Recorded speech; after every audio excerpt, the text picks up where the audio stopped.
Welcome, welcome, welcome. We are back again with another one, and this time with a new series, a newish series. As you guys can see in the title, this is Goalkeepers. I'm gonna give you my top 10 goalkeepers, and the way I have decided, I haven't based it on this season only.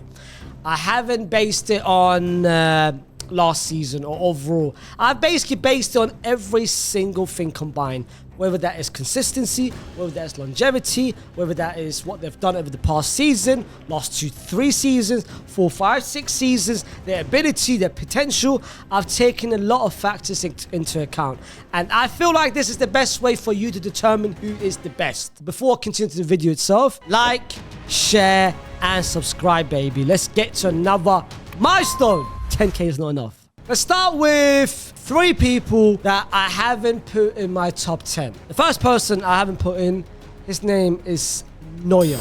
I get it, he's one of the best goalkeepers ever. In my opinion, he is the best goalkeeper ever. But I feel like it's been 2 years, 3 years, bro. Like, his level, ever since Bayern won that Champions League, his level has dropped massively. This season, you guys know the injuries he had. Last season, he wasn't one of the best. And I feel like even next season, I don't feel like he's going to be the Neuer that we all know. The second person is an Italian Donnarumma. I don't rate Donnarumma at all. I don't feel like Donnarumma is a highly regarded goalkeeper. I feel like, my opinion, I feel like he's overrated. The only thing he's got is, of course, the build and the reflexes, but his shot stopping ain't the best. I feel like the only reason why he got that hype is because of the Euros with Italy. That's just my opinion. I could be wrong. It's all up to you. But the 10th in my list, and his name, and he's rumored to go to 2-3 different clubs this summer.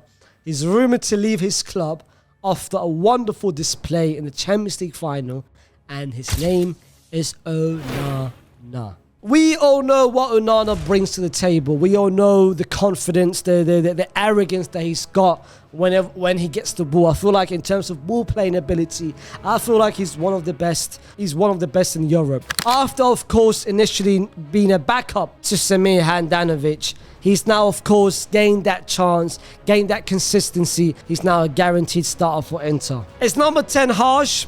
I don't feel like it is. I feel like in terms of his biggest strength, in my opinion, is his ball playing ability. I feel like he's got a lot of mistakes in him. I don't feel like in terms of his positioning in goal, I don't feel like that's the best either. And again, it just comes down to preference. I feel like if you are the modern goalkeeper, if you're looking for that modern goalkeeper to have behind the goal, I feel like he's one of the best options. But in terms of more than that, in terms of the bigger scale of things, I feel like the other goalkeepers, which I'll be mentioning, are better than him yet. In the 9th position, which a lot of people might be surprised of that one, but I honestly feel like he might be one of the most underrated goalkeepers, if not the most underrated goalkeeper in the whole world. And his name is Yassine Bounou from Seville, the Moroccan goalkeeper. Bono's having a worldie. We all know what Yassine Bounou brings, bro. We all know what he did at the World Cup against the lag of Belgium, against the lag of Portugal, and France as well. He had a good display against France. But if you think that's the only thing he's done, then clearly you haven't paid attention to Bounou at Seville. A lot of people forget that he was a key member of Unai Emery's team that won the Europa League in 1920. And a lot of people don't know that he kept the most clean sheets of any goalkeeper in Europe's top 5 leagues in 2021. I feel like Bounou is not the goalkeeper that you would look at and say, you know what, I want him in your team. Maybe it comes down to his age. Maybe it comes down to maybe his country, where he's from. I feel like if Bounou was Brazilian, if Bounou was French, I feel like that would be more flowers given on his name. But in terms, if you asked me who would I have between Onana and Bounou, I can't lie, bro. I would say Bounou. In terms of the goalkeeper, his reflexes are elite. His shot stopping is one of the best in Europe. His aerial threat, his penalty, he saves penalties, and even his distribution, bro, it's not bad, bro. It's not, of course, Onana quality or level. It's better than most other goalkeepers, that's the likes of De Gea or the likes of Donnarumma. He's alright. He's alright on the ball. Of course, not the best, but he's alright, and that's enough. Number 8 might be one of the biggest big game goalkeepers there is. There's no other man beside maybe one other that you can call, and his name is Martinez. Emi became the national hero back home in Argentina after in 2021 he established himself on the world stage for the Copa America and won the best goalkeeper award. In Qatar, you guys know what he did in Qatar. The housery, the shamelessness, the pettiness that he did. That, you know what, I initially, when I first looked at it and after a month of seeing it, I was one of the people that criticized it. But then again, bro, I'm one of the people who also want personality. I want personality from everyone. NBA has it a lot. Like, you see a lot of personality. You see a lot of people come out and be, whether that's on social media, whether that is on Twitter spaces. Like, bro, Kevin Durant went on a Twitter space and started arguing and debating with fans, bro. With fans. When have you ever seen that? It's not just an average player, bro. It is Kevin Durant. You know who that is. Kevin Durant. You know who I am. You know who I am. Come on, man. It's Kevin Durant. And as for someone who encouraged footballers to do that more often, and I looked back and I say, you know what, Emmy? I respect it, bro. A big part of who you are as a goalkeeper is what is your antics behind it. And I get it, bro. Like, it's like the famous saying. You hate it when you're playing against him, or when you have him on your team. It's the best ever feeling. I feel like that might be the same with an Emi Martinez. Number 7. 2 years ago, I would have had him top 3, bro. And his name is Oblak from Atletico Madrid. Last real actual season where he was performing at highest level was the season where they won La Liga 2 years ago. He was one of the main reasons why they won it. He was so key in that defense, in the fact he was saving them. The same way Stegen was saving Barcelona this season, Oblak did the exact same thing 2 years ago. When they won the league, bro, 2 years ago, he conceded only 25 goals. The season before, they conceded 27. The season before, they conceded 29. The season before, they conceded 22. The season before, I'm gonna stop. The numbers are so low. In the 38 games, that numbers are usually very low, bro. But that's what he did. Usually when Atletico, when the defense wasn't the best, Oblak was the person that saved him. But last season, you could see, you know what, he was leaking goals in, which usually you would expect Oblak to save them. This season is the exact same. I feel like there was a stretch of a period where every shot on target was a goal on Oblak, where a couple of seasons ago, a shot on target, you would expect Oblak to save it with ease. Over the past few years, that has regressed. Maybe it could change next season. And also one thing about Oblak over the years is that his biggest hindrance, in my opinion, is the lack of ability to ball play from the back. There's this ball playing ability. It's not the best, bro. Like, I feel like if we rank it from all the goalkeepers here, he might be the worst one out of all 10 goalkeepers in terms of just playing out from the back. Number 6 is the person that plays this team, Diogo Costa. I'm hoping I can pronounce, like, you know, the Portuguese way of pronouncing Diogo Costa. For Costa, I don't see him playing for Porto next season. I feel like we're going to be seeing him in the Premier League, whether that's for Chelsea, whether that's for United, or whether that's for, to be fair, that's the only 2 teams he can go to.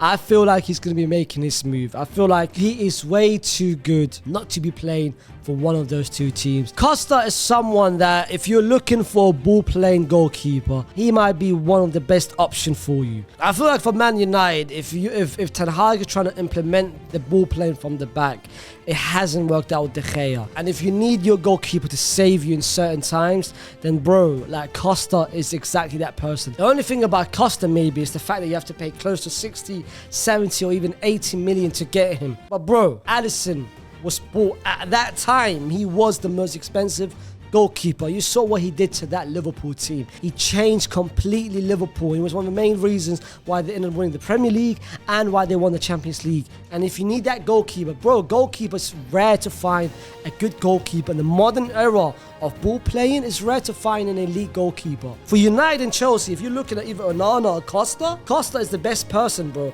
Onana might be more comfortable under pressure. Like, let's say that's a man coming at you. Onana is more comfortable in ball playing from there. But bro, in terms of as a goalkeeper as a whole, Costa's clear, bro. And he's still very, very good at ball playing from the back. Come on, man. Easy choice.